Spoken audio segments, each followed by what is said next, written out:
দাবি হচ্ছে দশম গ্রেড শতভাগ ডিপ্লোমা শিক্ষার্থীরা যাতে দশম গ্রেডের জন্য আবেদন করতে পারে, সেই দাবিতে আমরা আজকে রাজপথে আছি এবং বিএসসি ধারীদের অযৌক্তিক 3 দফা দাবি নিরসনের দাবিতে আমরা রাজপথে আছি। ইনশাআল্লাহ আমরা আমাদের দাবি আদায় পর্যন্ত রাজপথে থাকবো, আমরা আমাদের দাবি আদায় করে ছাড়বো। বিএসসি ইঞ্জিনিয়াররা ডিপ্লোমা ইঞ্জিনিয়ারদেরকে সন্ত্রাসী এবং সরাসরি গুম খুনের হুমকি দিয়েছে। এর প্রেক্ষিতে আজকে আমরা যে রেলগেট ব্লকেট কর্মসূচি করেছি, তারা বারবার আমাদের মীমাংসা বিষয় নিয়ে বা সেটেল ইস্যু নিয়ে তারা কেন পায়তারা করতেছে। সরকারকে এমন ভাবে বিভক্ত করার চেষ্টা করছে যে ডিপ্লোমা ইঞ্জিনিয়ারদের বাংলাদেশকে উচ্ছেদ করতেই হবে।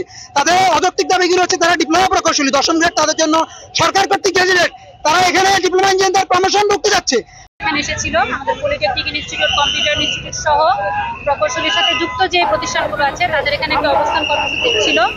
তো আমাদের আসলে পরামর্শ ছিল যে আমরা যেন স্থানীয় যারা আছে লোকজনের দুর্ভোগ না করে আমরা যেন শান্তিপূর্ণ অবস্থান করি। তো তারা এটি করেছে। ওনাদের পক্ষ থেকে 5 সদস্যের একটি টিম এখন আমার সাথে জেলা প্রশাসনে যাবে। আমরা তাদের দাবি দেওয়া যে বিষয়গুলো আছে সেগুলো সহ ডিসি স্যারকে অবহিত করেছি ইতিমধ্যে। এখন ওরা লিখিতভাবে জানালে আমরা হায়ার অথরিটিকে এই বিষয়ে ব্যবস্থা নেওয়ার জন্য অনুরোধ করব।